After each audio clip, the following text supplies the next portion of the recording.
সবচেয়ে পরম প্রিয় বন্ধু মনে করা তাকেই, যিনি আমার জন্য রাতেও কেঁদেছেন, দিনেও কেঁদেছেন, যিনি আমার জন্য 23 বছর কেঁদেছেন, যিনি আমাদের জন্য ইন্তেকালের মুহূর্তেও জিব্রাইলকে বলছে, জিব্রাইল আমি চলে যাব ঠিক আছে, কিন্তু আমার মনিবকে, আমার আল্লাহকে বলো না আমি চলে যাওয়ার পর আমার উম্মতের সাথে কি আচরণ।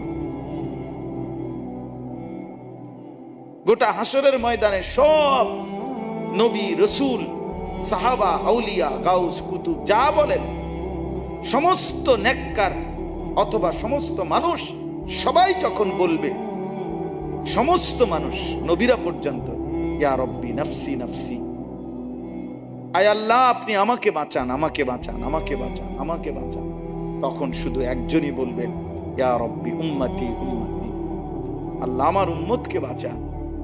তিনি আমার, আপনার, তিনি আমার জন্য কাঁদতেছেন, কাঁদবেন, সেই তাকে ভুলে না যান। বলেন ইনশাআল্লাহ।